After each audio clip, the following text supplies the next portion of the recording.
Listo, vamos a ir dando inicio entonces a la sesión de hoy. Bienvenidos sean todos nuevamente y tengan muy buenas tardes.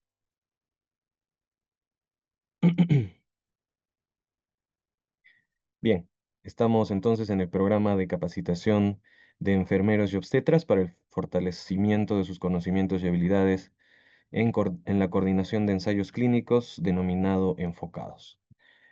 El día de hoy tenemos el agrado de contar con la presencia de Ángelo Mota Pardo. Él es químico farmacéutico, egresado de la Universidad Nacional Mayor de San Marcos, con 6 años de experiencia en en estudios observacionales y ensayos clínicos como coordinador de estudios y administrador de datos en Oncosalud, SIGMEC y UNIDEC, asistente de ensayos clínicos en Pfizer, maestría en investigación clínica con especialidad en donación de órganos, tejidos y células de la Universidad de Barcelona, España. Miembro de la Red Latinoamericana para la Implementación y Validación de Guías Clínicas Farmacogénicas, prácticas profesionales en el Hemocentro de Ribeirão Preto en Sao Paulo, Brasil, sobre aplicaciones clínicas de terapias celulares en oncología y pasante en el Laboratorio de Farmacogenética de la Universidad de Buffalo en Nueva York, Estados Unidos. También fue ponente sobre la perspectiva regulatoria de las terapias avanzadas en Perú, un reto multisectorial y una propuesta de terapias avanzadas. En Perú, perdón, perdón, repito, ponente sobre la perspectiva regulatoria de las terapias avanzadas en Perú, un reto multisectorial y una propuesta de implementación en el primer Congreso de Ética en Investigación del Ministerio de Salud de Argentina en el 2022.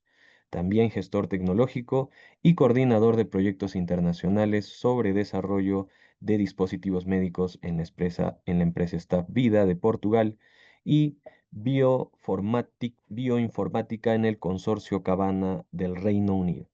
Entonces, con él vamos a desarrollar el tema de hoy. Entonces le doy la bienvenida, Ángelo, bienvenido y comenzamos con la sesión de hoy. Puedes compartir, por favor, tu material. Muchas gracias. Muchas gracias a ti, Eder. ¿Cómo estás? Muy buenas tardes. A ver, un momento voy a compartir.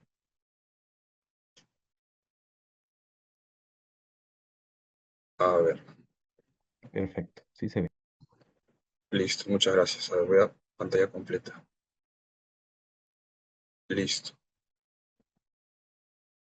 Muy bien, les agradezco mucho a los organizadores, a Socios en Salud y a la Universidad Norbert Wiener como auspiciador también del programa Enfocados, que principalmente lo que queremos aquí es no solamente dar una información técnica, no solamente dar una información regulatoria, sino también buscamos compartir experiencias, ¿no? Que es lo más enriquecedor para este programa. Muy bien, como ya me presentaron, les agradezco mucho. Soy una persona que considera que en la vida nosotros siempre vamos a atravesar por muchas dificultades, y una de ellas, para mí en lo personal, ha sido durante la época de la pandemia. Justamente ha sido todo un desafío porque ustedes han vivido también toda esta experiencia y cómo esto ha influenciado mucho en lo que es ensayos clínicos, ¿no? Para lo que es todo lo que es vacunas relacionadas a COVID. Entonces, ¿qué sucedió en el Perú? Quería comenzar con esta experiencia porque los procesos administrativos con la autoridad sanitaria, en este caso el INS, tenían un periodo, digamos, de respuesta para la autorización del ensayo clínico entre 1 a 2 años, siendo no tan competitivo en la región, porque en Argentina, en Colombia, incluso hasta en Brasil, porque son entidades regulatorias muy desarrolladas, muy innovadoras y han mejorado mucho sus procesos administrativos, pues el periodo es de 2 a 3 meses. En México también. Entonces, para un patrocinador, y ustedes saben, ya han recibido ya capacitaciones previas en lo que es ensayos clínicos, es el quien va a financiar el estudio clínico. Entonces, bajo esa mirada global en Latinoamérica, pues nosotros podemos concluir de que Perú necesita mejorar muchísimo en esto. Entonces, la estructura, como está organizada, en este caso el INS, junto con la DIGEMIT. Y ahora vamos a ver un poco cuáles son las funciones de los stakeholders en lo que es estudios clínicos. Porque hablamos de estudios clínicos, hablamos en general de investigación clínica, ¿no? Que pueden ser estudios de intervención y también no intervencionales. Por ejemplo, los estudios observacionales también, que muchos centros de investigación también realizan este tipo de investigaciones. Bien, quería saber si está pasando mis diapositivas. Edgar, por favor, si me podrías confirmar. No ¿Está están pasando? pasando. No ¿Sí? están pasando. Están en rol y responsabilidad de coordinador de estudios clínicos. Perfecto. Ahora, ¿sí? Ya, muy bien. Ahora sí. Perfecto, muchas gracias. Bien, el tema de hoy es rol y responsabilidad del coordinador de estudios clínicos. Para eso nosotros vamos a basarnos en nuestro estándar, nuestra referencia. Así como en el laboratorio existen buenas prácticas de manufactura al momento de procesar y poder asegurar la calidad de un producto, en lo que es ensayos clínicos, o sea, vamos a primero situarnos en lo que es ensayos clínicos, o sea, en estudios donde hay intervención en el sujeto de investigación. ¿Qué rol cumple el coordinador de estudios? El Study Coordinator, según la ICH y ICP, que viene a ser nuestro estándar para lo que es el diseño, la conducción de un ensayo clínico. ¿Qué dice la guía? Porque ahora, últimamente, lo que ha generado la guía es adaptarse a la necesidad que hay actualmente. Ahora hay el ICH E3R2. Hay el ICH que el Consejo de Armonización Internacional lo que está generando es que se actualicen estas guías, ¿no? Antes era la E6R2, ahora es la E3. Entonces, se está actualizando.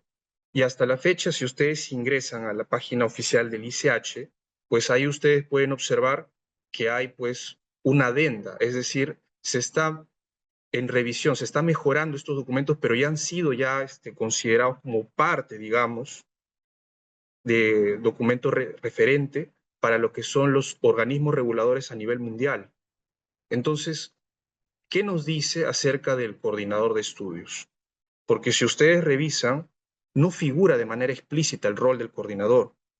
El rol del coordinador es esencial, es fundamental para lo que es la ejecución, la planificación de un estudio clínico. Entonces, vamos a ver en todas las etapas. En la fase de startup, que viene a ser la fase inicial de comienzo, antes de que inicie el estudio, qué se tiene que presentar, cuál es el rol del coordinador, y una vez que el estudio ya está activado, ya está autorizado por el INS, entonces ahí comienza ya la etapa de enrolamiento de los sujetos de investigación. Y una vez que concluye también hay una participación del coordinador. Entonces vamos a ver qué responsabilidades cumplen en todas estas etapas. Y al final vamos a ver cuál es el rol principal del coordinador.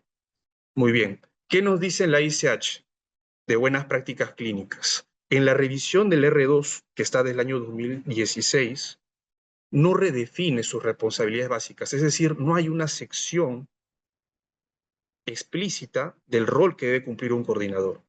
Pero si nos basamos en la sección 4.3.3, habla sobre el staff de investigador. En este staff, el investigador menciona que debe contar con un número adecuado de staff que es calificado, que debe contar con el tiempo necesario.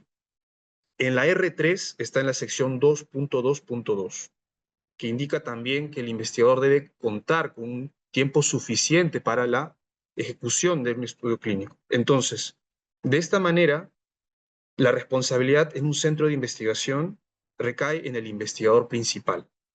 Es decir, si hablamos de alcance de responsabilidades, en un centro de investigación va a ser el investigador principal.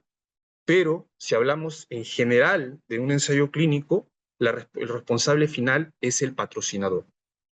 Entonces, el staff debe ser preparado, debe ser un personal que cuente con todas las cualidades, las características y la preparación para poder asumir esta responsabilidad. Entonces, si hablamos de un staff que tiene que trabajar de la mano con el investigador principal, pues tenemos que tener debe cumplir ciertas competencias. Por ejemplo, ser profesional de la salud, conocer acerca del protocolo. Y el protocolo tiene secciones donde menciona sobre diseño, sobre características del estudio, cuál es el, digamos, el objetivo. Entonces hay, digamos, ciertas secciones que va a demandar de que tenga un conocimiento y reúna las competencias en lo que es investigación, en lo que es epidemiología, en tener conceptos básicos. Y quien más tiene ese perfil es un profesional de la salud, ¿sí? Entonces, para que el investigador principal prepare a esta persona al coordinador de estudios, pues tiene que el investigador principal considerar que este coordinador que se va a formar y va a participar reúna, digamos, todas estas competencias que tiene que estar documentada en un registro de delegación de funciones, que lo menciona también la normativa local, que es el Decreto Supremo 021-2017. Bien, y ahora, como les mencioné, la R3 tiene una visión más adaptada, es un rol más estratégico que cumple el coordinador.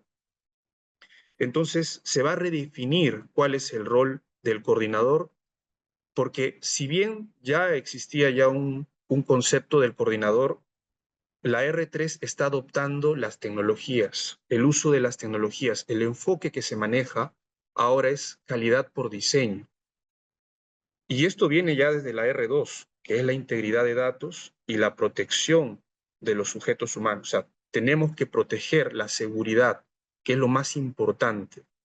Por eso ustedes, y sé que en la reunión de hoy hay coordinadores ya con experiencia, lo que más nos importa a nosotros como coordinadores, que es garantizar todo lo relacionado a la seguridad del paciente, del sujeto de investigación.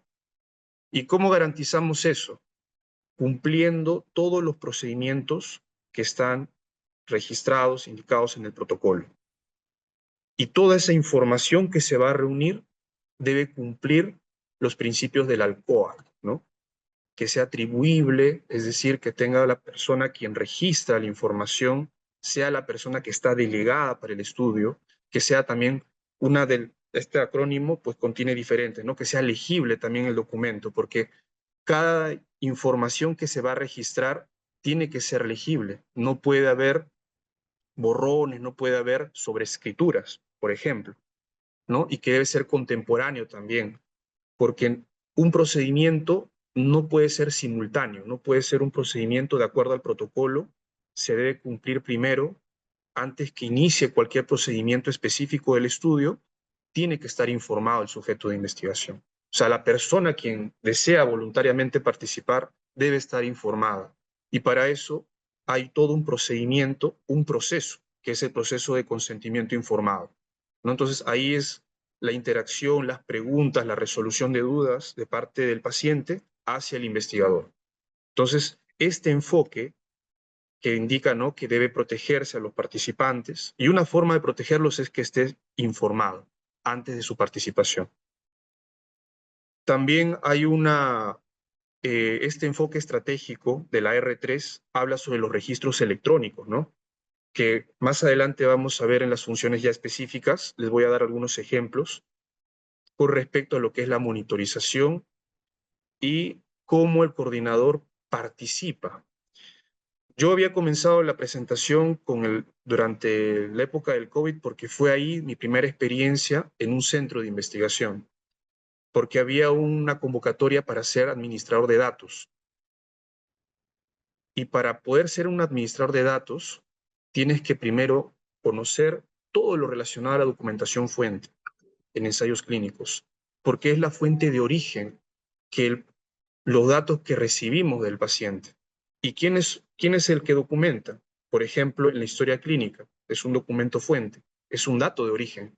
Entonces, el administrador de datos tiene que verificar la consistencia de información que hay en esta historia clínica con el ingreso de información que lo va a hacer luego de hacer el control de calidad al reporte electrónico de casos, o también llamado CRF. Este repositorio, este sistema, este programa que hay en una computadora que tú tienes que ingresar, que es financiado por el patrocinador a través de una CRO, tenemos que primero entrenarnos en el protocolo, luego recibimos los accesos, y una vez que ya estamos capacitados y ya realizamos el entrenamiento, podemos ingresar a esta plataforma.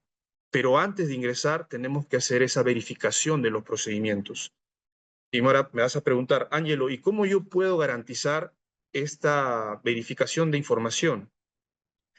Tengo que primero revisar el protocolo, porque en el protocolo está toda la información relacionada a todas las visitas que va a realizar este sujeto de investigación. Entonces, ¿qué implica esto para un coordinador de estudios?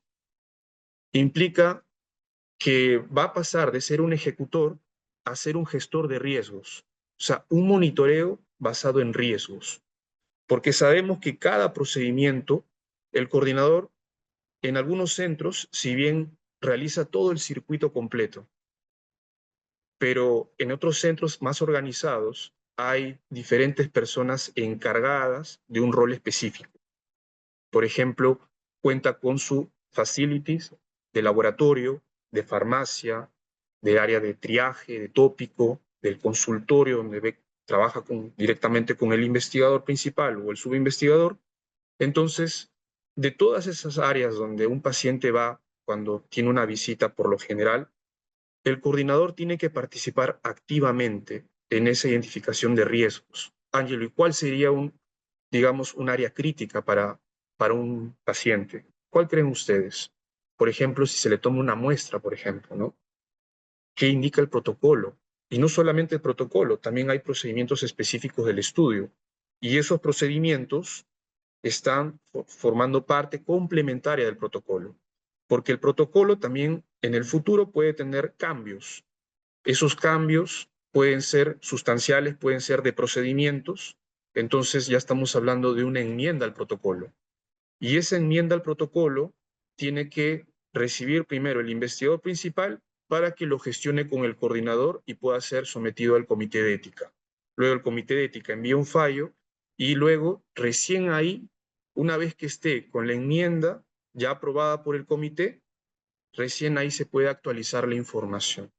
Entonces todo tiene un proceso, todo tiene que cumplirse de manera ordenada y el coordinador tiene que identificar esos riesgos potenciales.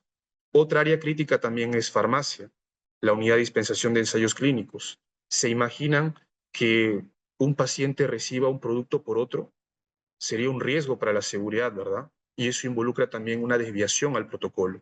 Entonces el coordinador tiene toda la etapa de planificación para poder identificar estos sitios y potenciales riesgos que puede haber en estos procedimientos. Ahora, también estamos hablando sobre el uso intensivo de tecnologías, si nos basamos en la R3. Entonces, estamos ya adaptados a un sistema digital. Por ejemplo, el ICOA, que es la evaluación electrónica de resultados.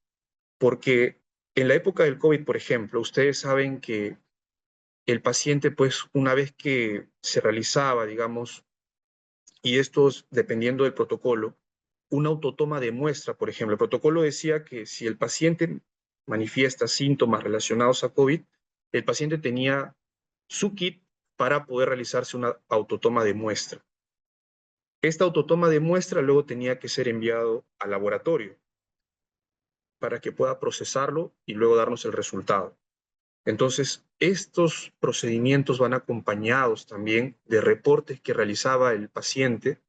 Se le entregaba un celular, se le entregaba en algunos casos un programa para que pueda registrar sus síntomas también.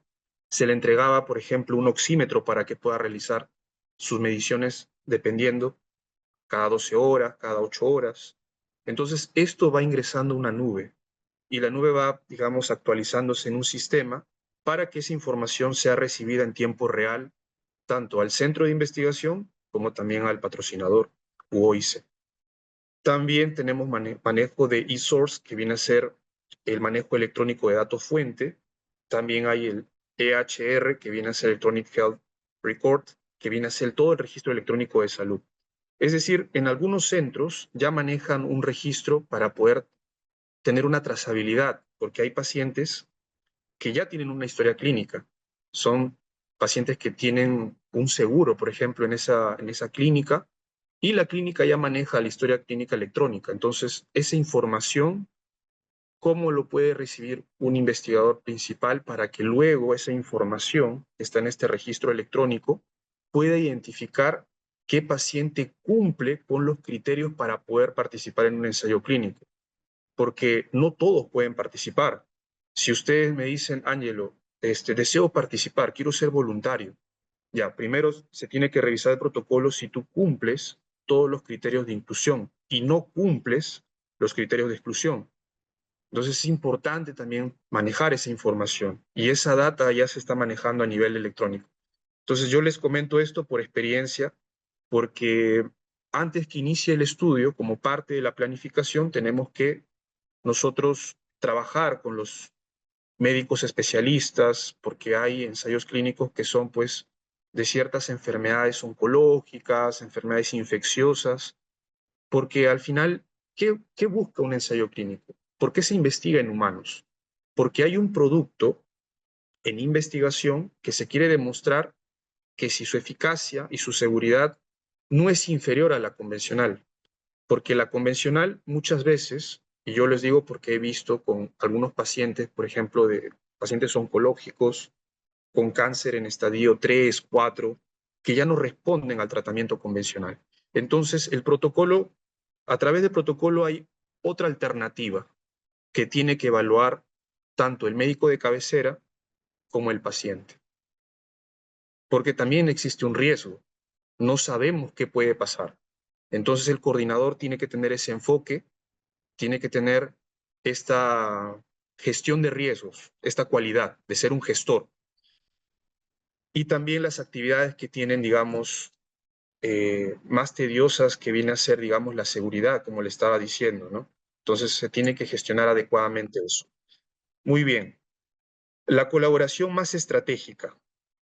El coordinador principalmente cumple un rol híbrido. Es un administrador, hace funciones de oficina y también hace funciones asistenciales. Pero esto va a depender cómo es el manejo de un centro de investigación. Porque en una institución de investigación es quien administra los centros. Una institución de investigación puede tener diferentes centros a cargo y la administración es diferente. Yo he trabajado en 4 centros de investigación y les puedo asegurar que los 4 tienen un manejo diferente. A pesar de que sabemos nosotros mediante las GCPs, tenemos que tener el estándar, las guías ICH, digamos, en constante preparación para poder nosotros tener, digamos, una preparación a nivel general, pero la administración es muy diferente. Entonces, se requiere una colaboración más estratégica porque tiene que haber una comunicación directa, tanto patrocinador, investigador principal, y el coordinador es como la persona quien va a estar informada y que va a estar gestionando toda esa información. Entonces, si hacemos un cuadro comparativo de responsabilidades, y quería hacer este cuadro comparativo porque, ¿qué nos dice la ICH 6 y R3? O sea, basado, digamos, en general, no solamente como rol, como ustedes saben, no hay nada explícito, pero si estamos hablando a nivel ya de las guías, pues tiene un enfoque ya como un sistema de gestión de calidad. Entonces, ya es más moderno, es más flexible, ya no es un coordinador que solamente apoya al investigador, sino que ya está involucrado en todos los procesos, en la gestión de riesgo, como le estaban informando ustedes. Entonces tiene un enfoque ya no tanto operativo. En algunos centros de investigación, por un tema de recursos, no hay para contratar un administrador de datos, no hay para contratar a un personal específicamente para que haga el procesamiento analítico de una muestra tomada al sujeto de investigación. Por lo tanto, el coordinador tiene que cumplir esa función. Y toda esa función tiene que estar en el registro de Delegation Log, como le estaba mencionando. Entonces, realiza todo el circuito. Desde que llega el paciente, tiene que recibirlo en la clínica, porque por lo general pues hay centros que están dentro de una clínica, y pasa por el área de triaje, pasa por el área de farmacia, cuando recibe su producto de investigación, y el coordinador tiene que asegurarse que se cumplen esos procedimientos. Pero ¿qué sucede cuando el coordinador está involucrado en el proceso? Entonces ahí comienza el reto, ahí comienza la ansiedad, comienza un poco ya a generar de repente hasta estrés, porque si tú formas parte del proceso, ¿cómo puedes gestionar todos los procesos? Entonces, ahí se ve una gran amenaza, digamos, para que uno de los procesos falle. Entonces, el coordinador tiene ese gran desafío, ¿no? Muy bien, entonces, lo que yo quería decirles es que el coordinador de estudios es como un antihéroe. No es ese héroe convencional que está preocupado en recibir el reconocimiento por parte del patrocinador o por parte del investigador principal o por todas las áreas. Todas las áreas dependen también del coordinador, porque el coordinador es el que maneja la información, la misma información que un investigador principal. Hay centros de investigación, no quiero mencionar uno en particular porque es en general. Los investigadores principales, si bien son los responsables en un centro de investigación, muchas veces son profesionales con larga trayectoria, especialistas en ese estudio, por eso son elegidos para que sean investigadores principales para ese protocolo, por ejemplo, infectólogos, oncólogos, especialistas, por ejemplo, en enfermedades respiratorias. No, muchas veces no hay ese tiempo suficiente para poder cubrir esa demanda que requiere un estudio. Entonces, el coordinador ahí es una pieza fundamental. Pero, como ustedes saben, el coordinador trabaja bajo el telón. Es como esa persona que está detrás para poder garantizar que todo se cumpla, de poder comunicarse, de poder construir una sinergia entre todas las áreas. Entonces, es una opinión personal. Para mí es como un antihéroe. No es ese héroe convencional, pero es esencial para que se desarrolle y se logre los objetivos de un ensayo clínico. Muy bien, ahora vamos a hablar un poquito de las responsabilidades del coordinador. Como les estaba comentando, la experiencia que hubo de COVID, que fue tan desafiante, porque el protocolo se redactó tan rápido por el personal a cargo del patrocinador y fue enviado inmediatamente a los países de la región. Entonces, muchas veces habían vacíos en el protocolo. Entonces, eso genera que existan, por ejemplo, dudas en cuanto a la ejecución de los procedimientos. Entonces, los investigadores principales revisan, analizan esa información, realizan la consulta a través del monitor de estudios y el patrocinador tiene, digamos, su project manager, tiene alguien encargado que ve específicamente de estos procedimientos. Entonces, se tiene que modificar el protocolo. Entonces, eso ocasiona de que tiene que realizarse una enmienda y yo cuando estuve trabajando en UNIDEC, hasta 8 enmiendas hemos recibido en menos de un año, imagínense.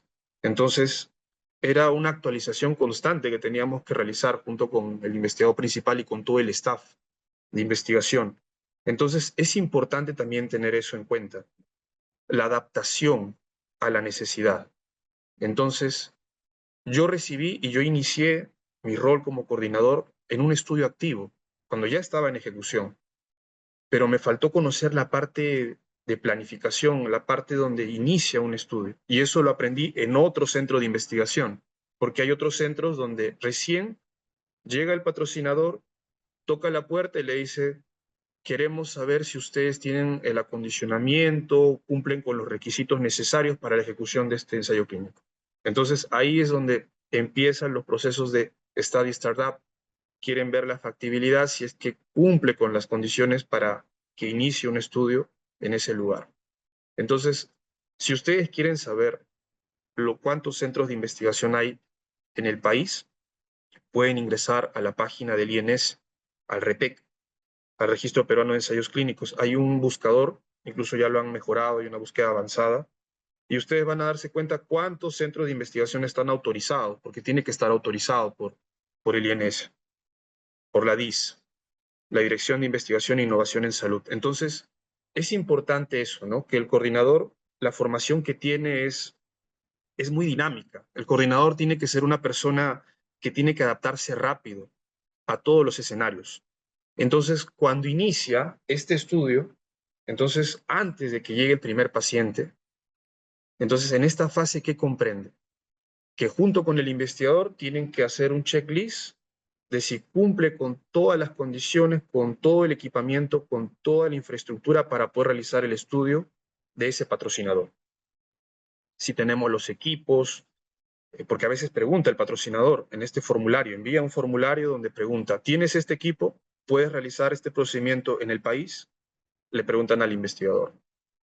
¿Puedes realizar en laboratorio este procedimiento específico?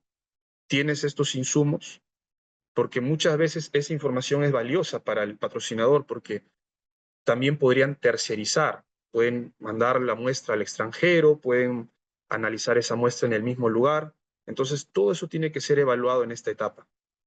También la preparación para la revisión ética. El coordinador trabaja con el investigador principal para poder recopilar todos los documentos requeridos para hacer el sometimiento del paquete inicial al comité de ética. Un centro responde a un comité de ética, tiene que enviar la información al comité de ética, sea para la aprobación de esos documentos esenciales, por ejemplo, el formulario de consentimiento informado, también el protocolo, por ejemplo, ¿no? Y también la información, es decir, las credenciales que tiene que cumplir todo el staff que va a participar en este estudio. Solo citando algunos ejemplos, porque son más documentos. También la revisión local del consentimiento informado. Muchas veces el patrocinador en esta etapa, como la mayoría de patrocinadores están en el extranjero, envían el consentimiento informado en inglés. Y entonces tiene que revisar el investigador principal junto con el coordinador y con el staff para poder, principalmente el investigador principal, para que pueda revisar y sea comprensible para los pacientes. Porque el consentimiento informado va a ser leído por personas que no son profesionales de la salud o no tienen a veces un concepto técnico o científico para que puedan entenderlo. Entonces tiene que estar en un lenguaje comprensible, sencillo de entender. Entonces hay incluso una guía, hay como lineamientos que en el reglamento local están en el anexo 1 para lo que es protocolo, por ejemplo. También para el manual del investigador también hay pautas, hay directrices para eso. Están formando parte del anexo de la normativa local y también del anexo número 3. Muy bien. Entonces, también es importante porque el coordinador muchas veces cumple este rol para ver todo lo que es la negociación contractual o el representante legal de la institución de investigación, ¿no? Revisar el contrato, porque tiene que haber un contrato y un presupuesto. ¿Cuánto va a costar? Si es que ese procedimiento se realiza en tu establecimiento, dentro del centro de investigación, ¿cuánto va a costarle al patrocinador? Entonces, toda esa parte de negociación se ve en esta etapa de startup. La preparación de la logística, organizar el espacio físico, los recursos necesarios, es que hablamos de personal. Por ejemplo, hay estudios dependiendo del diseño. Por ejemplo, hay estudios que son doble ciego. Entonces requieres a un profesional de farmacia para que sea el personal no ciego del estudio. Y el investigador, los coordinadores y los demás no saben qué va a recibir el sujeto de investigación, pero sí lo sabe el farmacéutico. Entonces tienes que tener a un farmacéutico encargado. También tienes que configurar y preparar la historia clínica del paciente. No vamos a tener todo listo el mismo día que llegue el paciente. Tenemos que tener esa etapa de planificación, como les decía. Entonces, es importante eso, poder planificar, poder configurar toda esa etapa, y va a depender mucho de los procedimientos que se van a realizar en cada visita. También procesos internos. En algunos centros, como control de calidad, realizan una hoja de ruta para poder ver y hacer un checklist de todos los procedimientos que se cumplan. También es importante la capacitación. La capacitación es algo que tiene que ser frecuente. Si hay un entrenamiento, tiene que haber un reentrenamiento, porque ustedes saben que el personal tiene que estar constantemente capacitado. No basta solamente una capacitación al inicio, tiene que haber durante también la ejecución, tiene que haber un reentrenamiento con todo el staff. ¿Y quién coordina todo eso? Ya saben quién. La reunión de sitio, cuando viene el patrocinador o envía a su representante en el país, que puede ser una organización de investigación por contrato, para que puedan planificar cuándo van a hacer estas reuniones de validación del centro. Claro, el investigador, como ven en el punto 1, ya, yo respondo el formulario junto con el investigador principal. ¿Será eso cierto? Entonces tienen que venir a verificar esa información. Entonces vienen a ver las instalaciones. Ah, ok, cumples con esto. Y hacen un checklist. Solo para citarlo de manera general. Entonces, estos son los puntos más, considero los más importantes. Quizás faltan algunos, pero estos son los más generales y también tiene que ir de la mano, por ejemplo, con la coordinación que tiene que haber con el investigador principal, porque el investigador principal es el que recibe la información de primera mano del patrocinador o de la CRO. Entonces el coordinador tiene que trabajar de la mano con el investigador principal. Muy bien, ahora vamos a ver durante la ejecución del estudio. Una vez que ya se presenta los documentos al comité de ética, el comité de ética responde, lo aprueba, envía el fallo y ese documento se va a entregar al monitor, al encargado, digamos, o representante del patrocinador para que su equipo de startup pueda armar el paquete que está en el artículo 67 del reglamento local para que pueda ser sometido a la autoridad, a la DIS del INS. Entonces, el INS lo autoriza, porque también puede presentar algunas observaciones y esto ya luego tiene que subsanarse, y lo autoriza. Una vez que lo autoriza, no es que al día siguiente inicia ya el estudio, tiene que recibir esa información el patrocinador y el patrocinador luego va a activar al site, al centro de investigación, para que inicien sus funciones del ensayo clínico o en general del estudio clínico, ¿no? Entonces, la gestión, ya una vez que inicie, ahí ya puedes comenzar. Te da el visto bueno, ya te envían el documento, porque esa información lo recibe el patrocinador o la OIC y le envía la información al investigador principal y al coordinador también. Envían la RD, ensayo clínico autorizado. Luego el patrocinador lo activa al centro para que inicie sus funciones. Una vez que inicien esto, ya recién estamos en esta etapa. Les comento como experiencia. Una vez que ya había recibido un protocolo que ya estaba autorizado, ya el investigador principal estaba preocupado porque ese ensayo clínico ya había comenzado ya en otros países un año antes. ¿Y qué sucede? El patrocinador en su protocolo indica, para este grupo de pacientes vamos a enrolar a 50, a este otro brazo, a este otro grupo vamos a enrolar a 20, a 30, 50. Entonces, ¿qué estaba pasando? Que durante todo ese año que hubo de revisión de parte del INS, de las idas y venidas que habían de las observaciones, ya otros países estaban cubriendo ya, digamos, la cuota. Entonces nos quedaba solamente una cantidad mínima para nosotros.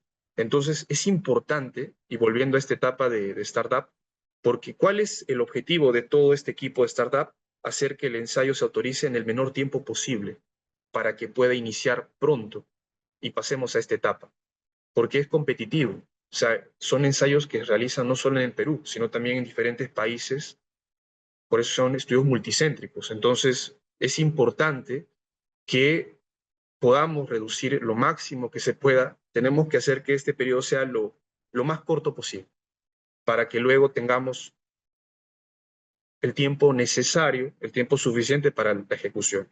Entonces el coordinador aquí trabaja con el investigador ya para identificar y preseleccionar a los pacientes potenciales. Y para eso revisamos el criterio de elegibilidad, ¿no? Entonces el coordinador va y conversa con los médicos que van a ser los que van a referir a los pacientes. También se conversa y se coordina con los médicos de cabecera de los pacientes. Si tenemos a un candidato, a un elegible a un ensayo clínico, nosotros tenemos que informarle sobre ese estudio al investigador, al médico de cabecera de ese paciente, para que el médico de cabecera también esté enterado que va a participar, porque como va a recibir un producto de investigación, tenemos que conocer también si podría existir una interacción con otro tratamiento concomitante. Entonces, toda esa información está en el protocolo, está en el manual del investigador. Entonces, es importante también conocer qué participantes son elegibles. Luego también tenemos el consentimiento informado, que también tenemos que garantizar que se cumpla adecuadamente, darle el tiempo necesario, no persuadirlo. O sea, el coordinador aquí también cumple un rol importante porque muchas veces el paciente se siente más escuchado por el coordinador porque a veces el investigador está cubriendo sus atenciones en la clínica. Entonces, a veces el paciente lee, sale del consultorio, lee el consentimiento informado y a veces nos dice o nos decía, por favor, quiero tomarme el tiempo de leerlo detenidamente. Tiene 30 hojas, tiene 20 hojas, necesito leerlo en mi casa, quiero hablarlo con mi familia. Y el coordinador ahí tiene que estar predispuesto, tiene que darle, digamos, un alcance general del estudio también. O sea, debe reforzar la información que le ha brindado el investigador y también lo que está escrito en el consentimiento informado. A mí me ha sucedido, me llamaban los pacientes, ni siquiera lo llamaban al investigador, decían quiero hablar con el coordinador y quería que le explicaran la página 6, la página 5, por favor, ¿me podrías dar más información sobre esto? Entonces, el coordinador tiene que estar enterado y tiene que darle la información de manera clara y concisa, ¿no? Para que el paciente lo pueda entender. Muy bien. También programar y coordinar todas las visitas. Muchas veces un coordinador, pues dependiendo, ¿no? Hay centros de investigación que tienen muy concentrado todos los ensayos clínicos aprobados en el país, que en su mayoría son oncológicos. Y pues tienes que trabajar de la mano con el área de programación, porque hay un equipo que cita a los pacientes para sus citas regulares y también se tiene que citar para sus visitas de acuerdo al protocolo. Cada 8 semanas, cada 2 semanas, cada semana, va a depender mucho de la frecuencia en cada visita que se va a realizar y en qué visita va a recibir su producto en investigación también. Análisis de sangre, también se hacen exámenes de imágenes, por ejemplo, ¿no? Recolección y registro de datos. Como ya les había comentado, también el protocolo también nos puede indicar que tienen que tomar, digamos, cuestionarios sobre cómo se está realizando, por ejemplo, una evaluación sociodemográfica, quieren conocer un poco más la realidad de los sujetos de investigación, porque no solamente es la enfermedad, sino también son los determinantes sociales, ¿no? Que pueden influenciar mucho en la respuesta al producto en investigación. Entonces, estos cuestionarios también les permite al investigador tener otra mirada, tener data también necesaria para poder analizarlo, ¿no? Transcribir los datos. Por ejemplo, toda la información, como les decía, en algunos centros no hay a veces presupuesto para contratar a un administrador de datos. Entonces, el coordinador, una vez que el paciente ya se retiraba a su domicilio, ya había cumplido, digamos, toda la visita, el coordinador junto con el investigador principal tenían la historia a la mano. Ahora hay que verificar si todos los datos están completos, si todos los datos son consistentes. Si es que el investigador, al momento de redactar la historia clínica, puede ser que haya cometido un error, una omisión. Entonces, se tiene que realizar un control de calidad de esa información. Entonces, ¿quién realiza? Por lo general, si no hay un administrador de datos, lo hace el coordinador. Está delegado y se encarga de poder ingresar toda esa data a un programa. También reportar los eventos adversos, principalmente los eventos adversos serios. Estos eventos adversos serios se tienen que cumplir de acuerdo a la normativa, desde la toma de conocimiento o haber, digamos, recibido esta información, ¿no? Dentro de las 24 horas. Entonces se tiene que informar también al patrocinador, también se tiene que comentar, se tiene que informar con un documento a los comités de ética, ¿no? En el plazo establecido en la normativa. También, para garantizar la calidad de información y aseguramiento de la calidad del documento fuente y de los ICRF, también hay que analizar toda esa data y el mismo sistema tiene un control de calidad automático que envían los famosos queries, ¿no? Las consultas que pueden ocurrir también durante las visitas de estudio, también el monitor también puede identificar, porque no solamente se encarga de verificar el coordinador, sino también viene alguien contratado por el patrocinador para que verifique los datos fuente. Entonces, va a verificar, va al centro de investigación, revisa la historia clínica, revisa la data ingresada y puede ver que exista un error, ¿no? Un hallazgo. Entonces, estos hallazgos van a ser reportados y se van a formar los queries, ¿no? Entonces, yo recuerdo que también, por ejemplo, no es que no haya estado el dato preciso, sino que el investigador principal y el coordinador también pues habían interpretado de otra manera el protocolo, también puede suceder. Entonces, por eso es importante hacer una revisión previa, ¿no? Antes del inicio de las actividades. Entonces, se tiene que saber antes de que llegue el paciente todo lo que se va a hacer.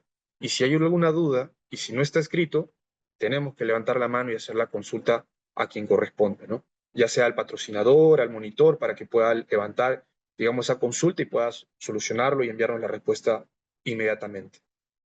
También el coordinador, para eso tiene que estar en constante comunicación con el monitor y también con todo el representante del patrocinador, o también puede venir alguien del INS, porque también pueden recibir visitas de inspección, visitas inopinadas puede haber. Entonces, es importante estar manteniendo toda esa información constante con todo el punto. O sea, el coordinador es el punto de contacto central entre todas las áreas, todos los stakeholders. Bien, ahora, como etapa de cierre, y ya estamos llegando, ya vamos a, antes de las 6, perdón, vamos a culminar esta primera parte, ya solo también para comentarles que una vez finalizado un ensayo clínico también se tiene que realizar y se tiene que cumplir algunos requerimientos, ¿no? Por ejemplo, se tiene que hacer la contabilidad, en este caso con el área de UDEC, para todo lo que es producto de investigación, ¿no? Todo lo que ha sobrado, porque pueden haber visitas que no se hayan realizado porque uno, que el sujeto de investigación ya no decide seguir en el ensayo clínico, y puede suceder también, está en todo su derecho.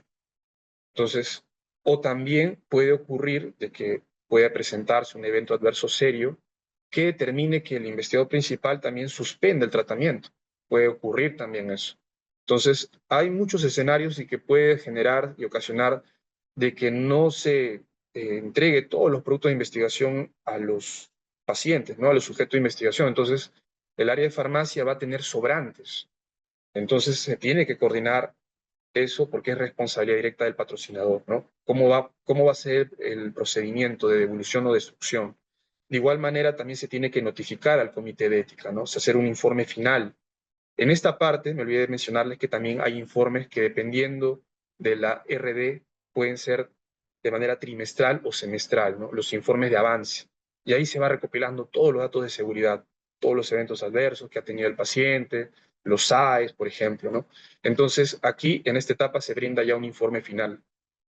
Y estamos hablando a nivel de centro de investigación, ya que se tiene que enviar al comité de ética. También la verificación de datos, ¿no? Porque al final toda la historia clínica, el monitor quien viene a hacer la revisión también puede identificar un hallazgo desde las primeras visitas, o sea, tiene que asegurarse de que todos los ingresos hayan sido completos y se hayan resuelto todos los queries. Muy bien, son algunos procedimientos que se tienen que realizar. Por lo general, la data, o sea, la información que se maneja en un centro se llama ECF, es todo el file del investigador. Entonces, ese file del investigador tiene varias secciones, ya que vienen a ser documentos esenciales que al final tiene que ser también revisado por el monitor. Y también la verificación, ¿no? Que el paciente, por ejemplo, toda la visita final también tiene que documentarse en la historia clínica. Entonces ahí también el investigador principal tiene que cumplir, digamos, ese rol de verificar también que se haya finalizado correctamente, porque puede suceder, y en la experiencia, que hay kits, hay materiales, hay insumos, hay dispositivos electrónicos, por ejemplo, que se le otorga al sujeto, al paciente. Entonces, tiene que haber una devolución. Entonces, el coordinador de estudios también tiene que estar pendiente de esos detalles, tiene que estar atento a qué materiales, qué insumos, qué supplies tiene que devolver. Entonces, esa información, toda esa gestión de suministros, también lo coordina con farmacia para poder realizar correctamente el cierre del estudio, ¿no? Entonces, les agradezco mucho por su tiempo. Esto es solamente de manera general. Realmente esto es un mundo donde no dejamos de aprender.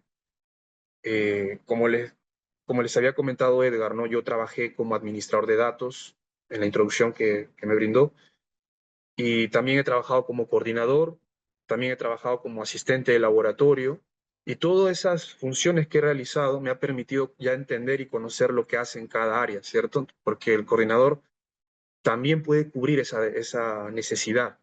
Entonces, el reto es poder gestionarlo adecuadamente todo, ¿no? O sea, citando a los pacientes en diferentes fechas, cumpliendo, digamos, el periodo de ventana, porque a veces puede suceder que el paciente no pueda justo el día que tú lo programas, pero el protocolo te da más o menos 3 días, más o menos 5 días, entonces tiene que estar dentro de ese periodo, si no va a ser una desviación también.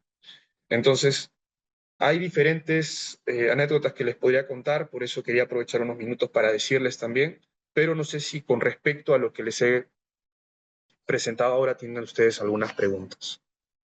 Sí, estoy atento, por favor, si hay alguna pregunta de parte de ustedes. Esto es solo de manera general. Si es que hay algún coordinador, me va a decir, Ángelo, pero te faltó decir esta información. Esto es solo de manera general, pero sí, lo podemos aclarar también o podemos complementar la información, ¿no? Entonces, les agradezco mucho por su tiempo en esta primera etapa. Ahora falta la segunda, que cuáles son las oportunidades, los roles, los desafíos, ¿no? Si ustedes están interesados en formar, digamos, parte del equipo de investigación o tienen ya interés de ser coordinadores, eso les va a brindar, digamos, una visión más general, porque ustedes saben que son diferentes etapas, ¿no? Entonces, yo ingresé primero en un estudio activo, también cuando trabajé en Oncosalud, habían estudios en startup, habían estudios que ya estaban finalizando, estudios que ya recién se estaban activando, entonces hay que situarse en estas diferentes etapas, ¿no? Entonces hay que eh, no dejar de perder ese espíritu de querer aprender, ¿no? De ser un aprendiz, que eso es lo que yo me considero, un aprendiz. Ahora estoy trabajando en socios, no, cuando me invitaron al programa Enfocados no sabían, o sea, que cuando me entrevistaron era totalmente diferente ambos procedimientos, porque el programa Enfocados me estaba invitando como expositor, pero también yo estaba aparte ya pasando las entrevistas con el área de UDEC, que es la unidad de dispensación de ensayos clínicos. Actualmente estoy trabajando en toda la parte estrictamente de ver toda la documentación de calidad, es decir, el anexo 5, calidad del producto en investigación, todo lo que es importación, todo lo que es desaduanaje, todo lo que viene a ser cuando se genera todo el proceso administrativo para que el producto de investigación llegue al país. Estoy conociendo esta etapa.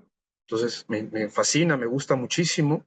Por ejemplo, si ustedes ven las funciones que hay en el artículo 67, 69, donde nos hablan justamente de todas las actividades que se realiza la unidad de dispensación de ensayos clínicos, es muy interesante conocer toda esta etapa, porque puede haber un rol que cumpla la institución como OIC, es decir, como representante del patrocinador, y también puede cumplir el rol de ser CRS, ¿no? De ser un centro de investigación.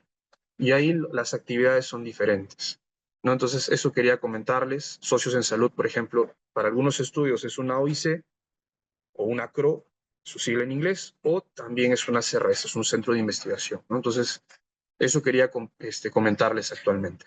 Así que si tienen alguna pregunta, estoy atento a sus consultas, pueden escribir también. Eh, Les agradezco mucho por su tiempo. Buenas tardes, Paola. Si tienen alguna pregunta, estoy ahorita atento a su... Buenas tardes. Sí, ¿cómo está, Paola? Muy buenas tardes.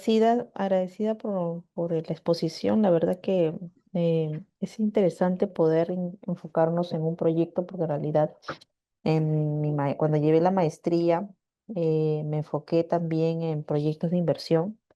Y dentro de mi maestría en poder ver proyectos de inversión privada y nacionales, ¿no? También me enfoqué bastante en ver proyectos de ensayos, ¿no? Porque eso también implica inversión pública y privada. Correcto, Entonces, las siglas que usted ha mencionado son importantes, porque cuando se hace estudios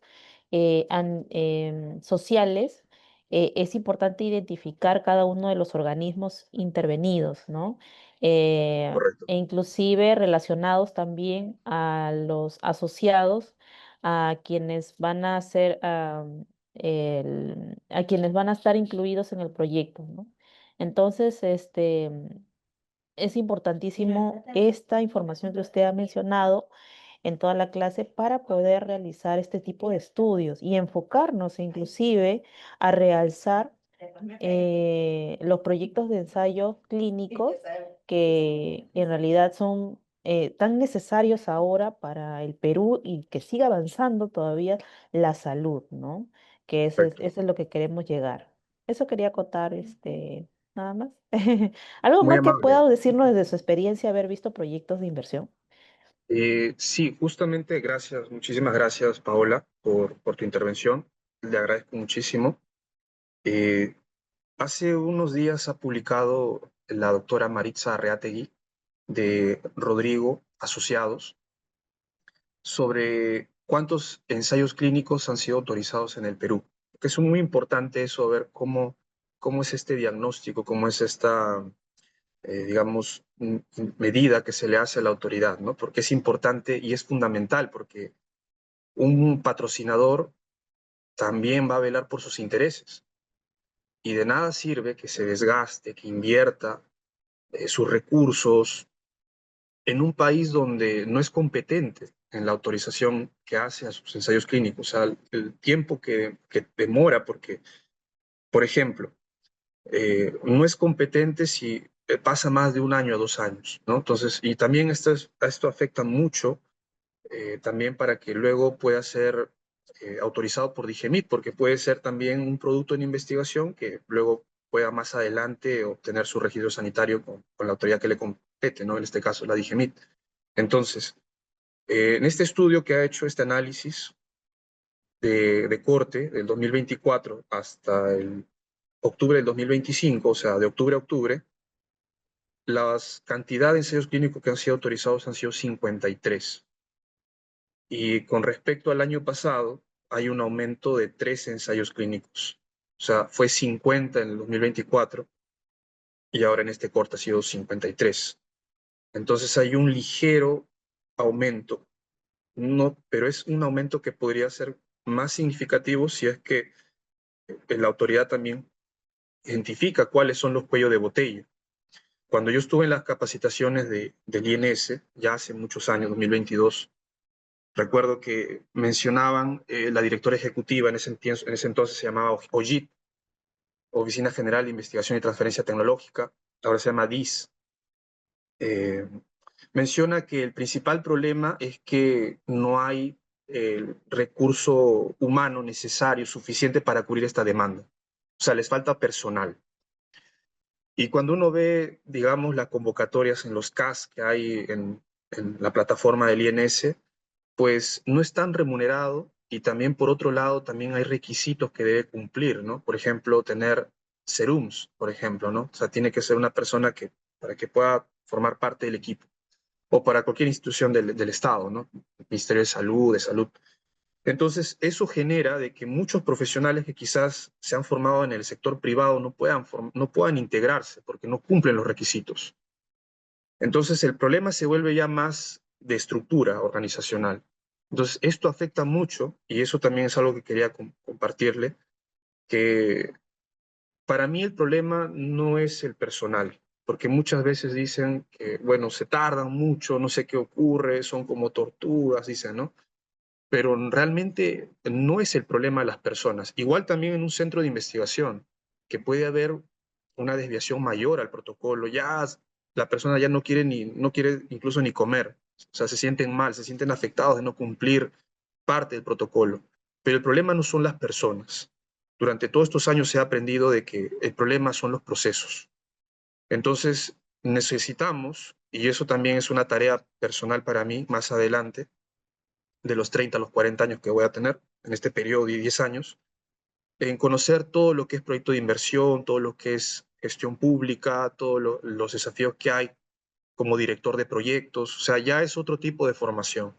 De los 20 a los 30 me he dedicado solamente a hacer pasantías internacionales, conocer cómo se trabaja en Portugal, en Estados Unidos, Argentina, Brasil, para ver cómo ellos hacen sus procesos, para luego entender y poder colaborar y poder participar. Entonces, mi comentario y para cerrarlo es que ahorita el cambio que tiene que tener la DIGEMIT es no ser dependiente en lo que es políticas regulatorias y también el INS del Ministerio de Salud. O sea, es un órgano de línea. Entonces, ahorita los patrocinadores le están echando la culpa a la DIGEMIT, porque la DIGEMIT cumple un rol importante. Por ejemplo, tiene que dar una opinión técnica del perfil de seguridad y de calidad del producto en investigación. y eso a solicitud del INS. O sea, el INS recibe los documentos de parte de la OIC o del patrocinador y luego dice, ya, perfil de seguridad, perfil de calidad, ya lo va a revisar todo la DIGEMIT. Le delegan a la DIGEMIT porque está en el reglamento. DIGEMIT, según la normativa, dice solamente para productos de origen biológico dice 45 días, para de síntesis química dice 30 días, y no cumple la DIGEMIT, a veces se demora. O a veces manda observaciones, luego el patrocinador tiene que mandar nuevamente el paquete, y así entre ida y vuelta se demora muchísimo. Entonces, eso es debido a los procedimientos administrativos, entonces tiene que haber un cambio sustancial, tiene que haber un cambio de estructura. Entonces, la DIGEMIT, ¿por qué creen que está sucediendo todo este problema ahora que ha pasado con el Edetoxin, que hay productos que han ingresado al país? O sea, en diferentes sectores veo que está siendo muy afectado. Entonces, eso genera que al menos desde afuera no seamos vistos bien, ¿no? Pero créanme que los patrocinadores van a estar siempre interesados por Perú, porque como yo he visto la parte de lo que es farmacogenética y farmacogenómica, nosotros tenemos un genoma, por decirlo así, tenemos una ancestría muy, muy rica. O sea, somos subpoblaciones tenemos en Perú. Y esas subpoblaciones hacen de que muchas veces el tratamiento que quiere justamente el patrocinador demostrar que es seguro, que cumple con eficacia, ¿no? Pueda, digamos, demostrarse en países donde justamente en la región tengan, digamos, una diversidad genética. Porque muchas veces cuando uno recibe un producto en investigación, y ustedes como profesionales de la salud que están conectados saben que todo el procedimiento que pasa, la distribución, la administración, todo el proceso de biotransformación que hay, porque a veces es un profármaco, todo ese metabolismo que hay, muchas veces es diferente de un país a otro. ¿Por qué a veces en un país ocurre una reacción, un evento adverso, en este caso en ensayos clínicos, y por qué en otro país no? ¿Qué sucede? ¿Por qué ocurre eso? Entonces, por eso el patrocinador se interesa mucho por responder esas preguntas y por eso le piden a los pacientes que envíen su muestra.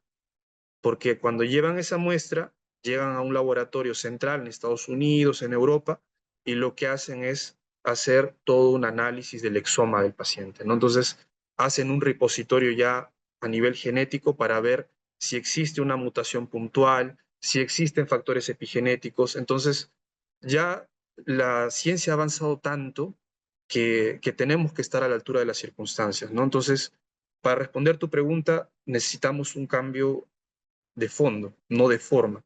Entonces, ahorita hay dos proyectos de ley. Hay uno que es el proyecto de ley 1109, ¿ya? Que es para cambiar la DIGEMIT para hacer una superintendencia. Y por parte del Ejecutivo hay otro proyecto que está presentando que es para crear APMET. O sea, la DIGEMIT la quieren cambiar.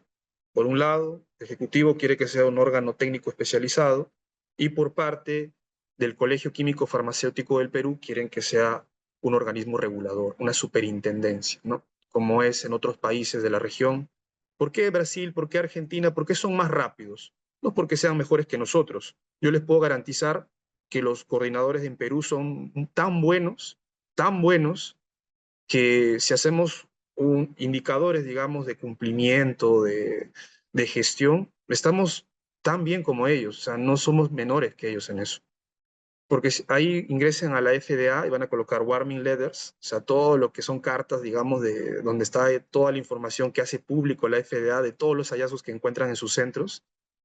Pareciera que no hubiera coordinadores en esos centros de investigación. Mira, siendo Estados Unidos, ¿ah? Entonces, ustedes van a ver que hay errores incluso hasta se equivocan de estudio o se equivocan de procedimiento de manera ya muy agresiva, ¿no? O sea, dar un tratamiento por otro al paciente, o sea, cosas así muy llamativas.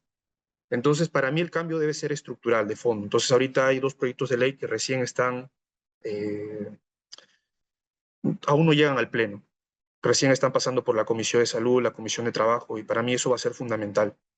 Y eso va a traer mayor inversión. Créeme, Paula, que si se logra un cambio de fondo, vamos a poder tener una mejor respuesta. Entonces yo les invito a revisar ese proyecto de ley muy interesante, ya para que la DIGEMIT ya no sea burocrático, no sea un puesto político encargado por alguien del Ministerio de Salud, sino sea una entidad que tenga un comité especializado, que tenga apertura a profesionales que cumplan las competencias y sea una superintendencia que fiscalice y supervise mejor, ¿no?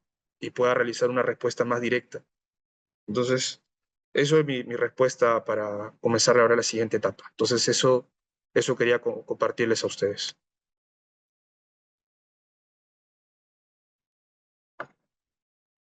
Muy bien, ¿alguien quisiera dar algún comentario? Gracias, gracias Paula por tu intervención, de verdad.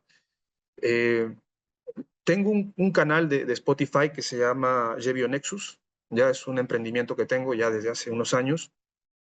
Yo, por lo general, siempre, más que todo es un hobby, mando a veces un audio, yo mismo me mando un audio para mí mismo y les cuento un poquito la experiencia que he tenido en un centro de investigación, ¿no? O sea, qué cosas me han pasado, relacionado mucho, digamos, al día a día, ¿no? Entonces ahí pueden ver, incluso escuchar sobre todo, ¿no? Porque es un podcast. Y ahí voy a estar subiendo experiencias que he tenido en los últimos años, ¿no? Para que también la experiencia nos sirve para que otras personas lo reciban y lo puedan mejorar o también podamos también evitar que eso ocurra, ¿no? O sea, tenemos que minimizar los riesgos en lo que es investigación clínica. Bien, eh, no sé, a ver a los anfitriones, Chris Merly, Edgar, no sé, damos una pausa breve o continuamos, me dicen ustedes, por favor, para ver la siguiente parte de la presentación. O Podemos damos continuar. podemos continuar. Sí. Per- Perfecto, perfecto, les agradezco mucho. Entonces, muy bien, perfecto. Así es. A ver, sí, correcto. La importancia del iceberg, ¿no? Organizacional, institucional. Sí, sí, sí. De hecho, nosotros tenemos que fomentar como profesionales un océano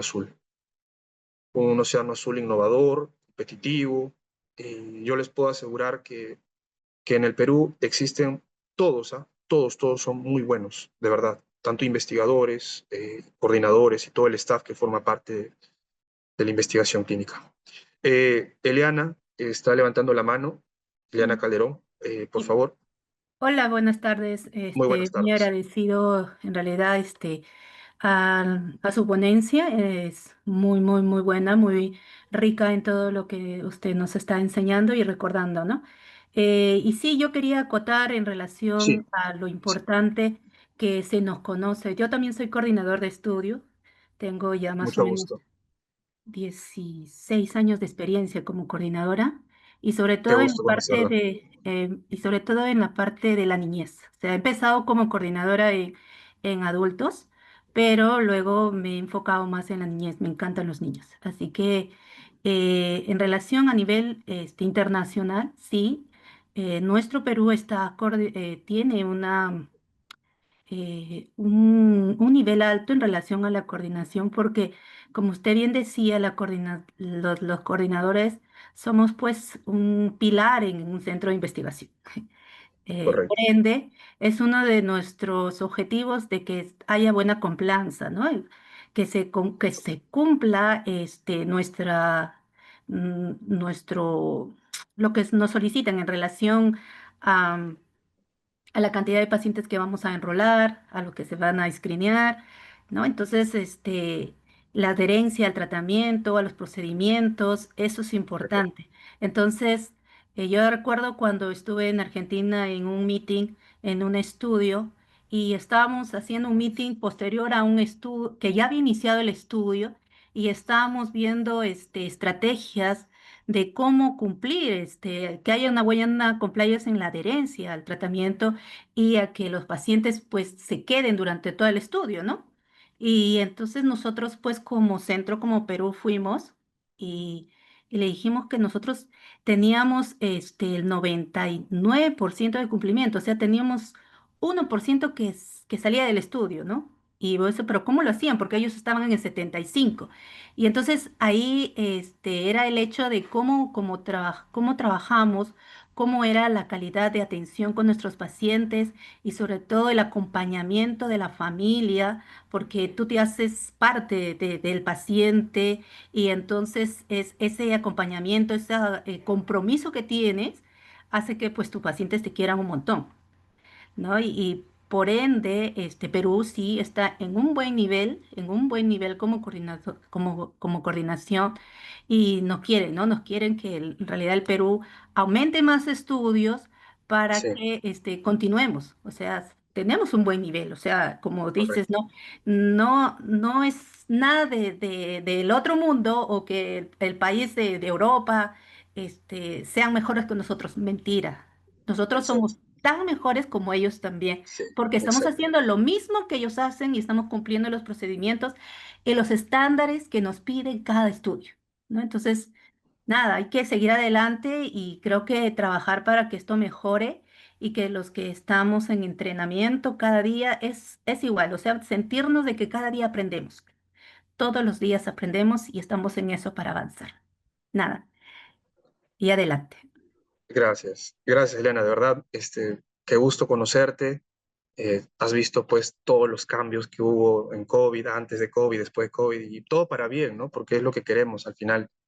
Queremos garantizar que haya una oportunidad, porque a veces en ensayos clínicos, y yo lo he vivido también, el tratamiento responde de manera favorable. O sea, la relación beneficio-riesgo que hay entre el producto de investigación es favorable para el sujeto de investigación. Entonces, eso aumenta, por ejemplo, aumenta la esperanza de vida al paciente. O sea, le damos una oportunidad. Entonces, hay una mejora ahí que le va a servir al final a todo el mundo. Porque, ¿cuál es el mensaje? Porque muchas veces las personas, si nunca han visto investigación clínica, existe un prejuicio. Puede suceder que alguien dice, no, ustedes están experimentando con humanos, ustedes lo usan de conejillos de indias, decían, ¿no? No sé si alguna vez en su vida han escuchado, yo al menos he escuchado, no sé en qué momento, creo que cuando estaba en el colegio, y uno cuando realmente ingresa a este mundo sabe que es tan riguroso, es tan exigente como cuando producen un medicamento en el laboratorio, en la fábrica, ¿no? Cumple todos los estándares de calidad. Entonces el coordinador se encarga también, pues, ¿no? De ser parte, digamos, del equipo de aseguramiento de la calidad. Entonces es importante eso a nivel del centro de investigación. Entonces, sí, efectivamente, como dice Leana, ¿no? O sea, nosotros somos bien competitivos y eso se ve reflejado no por lo que aprendemos, sino por los resultados, o sea, por los indicadores, por los pocos hallazgos que hay, por... Sí, sí, Eliana. Entonces, vamos a ir viendo eso. Justamente la siguiente parte ya no es tan técnica. Vamos a contar experiencias. Va a ser más ligero la segunda parte.